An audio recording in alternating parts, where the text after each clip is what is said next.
കമ്മ്യൂണിസ്റ്റുകാർ പരസ്യമായി മദ്യപിച്ച് 4 കാലിൽ വരാൻ പാടില്ല. പാർട്ടിയുടെ നയം മദ്യവർജനം എന്നും ബിനോയ് വിശ്വത്തിൻ്റെ പ്രതികരണം. പാർട്ടി അംഗങ്ങൾക്കുള്ള മദ്യപാന വിലക്ക് നീക്കിക്കൊണ്ടുള്ള പാർട്ടി പ്രവർത്തന ഭേദഗതിയെക്കുറിച്ചാണ് പാർട്ടി സെക്രട്ടറിയുടെ പ്രതികരണം. മദ്യപാനം ഒരു ശീലമാക്കുകയോ പൊതുസ്ഥലങ്ങളിൽ മദ്യപിച്ച നിലയിൽ പങ്കെടുത്ത് പാർട്ടിയുടെ യശസ്സിന് കളങ്കമുണ്ടാക്കുകയോ ചെയ്യരുത്. മദ്യവർജനമാണ് പാർട്ടിയുടെ നയം. സമൂഹം ഉയർത്തിപ്പിടിക്കുന്ന സദാചാര മൂല്യങ്ങൾ പരിരക്ഷിക്കുകയും തൻ്റെ വ്യക്തിജീവിതത്തിൽ കൂടി മറ്റുള്ളവർക്ക് മാതൃകയാക്കുകയും വേണം. പൊതുവിൽ ബഹുജനങ്ങളുടെ ഇടയിൽ ബഹുമാനവും വിശ്വാസവും വളർത്തുന്ന നിലയിലുള്ളതായിരിക്കണം സഹാക്കളുടെ പെരുമാറ്റം.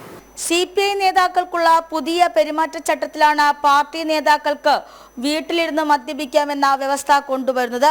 ആദ്യത്തെ പെരുമാറ്റച്ചട്ടത്തിൽ പാർട്ടി നേതാക്കൾ മദ്യം തൊട്ടുപോകരുത് എന്നായിരുന്നുവെങ്കിൽ ഇപ്പോൾ ആവശ്യമെങ്കിൽ മദ്യം കഴിക്കാമെന്ന നയത്തിലേക്ക് CPI എത്തി നിൽക്കുന്നത്. പുതിയ മാർഗരേഖ ജില്ലാ കമ്മിറ്റികളിൽ വലിയ രീതിയിലുള്ള ചർച്ചയായി മാറിയിട്ടുണ്ട്. പാർട്ടിയുടെ അന്തസ്സ് കളയുന്ന രീതിയിലുള്ള മദ്യപാനം വേണ്ട. പാർട്ടി നേതാക്കൾക്ക് മദ്യപിക്കണമെങ്കിൽ അത് വീട്ടിലിരുന്നാകാമെന്നും മദ്യപിച്ച് 4 കാലിൽ നടക്കേണ്ട എന്നുമാണ് പുതിയ പെരുമാറ്റച്ചട്ടം.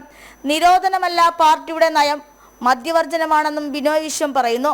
പൊതുവിടങ്ങളിലല്ലാതെ മദ്യപിക്കുന്ന ശീലം പാർട്ടി അംഗങ്ങൾക്കുണ്ടെങ്കിൽ അത് തെറ്റല്ല എന്നും ബിനോയ് വിശ്വം വ്യക്തമാക്കി.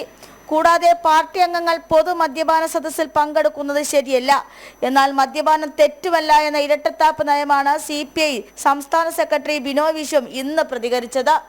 ജനം, തിരുവനന്തപുരം.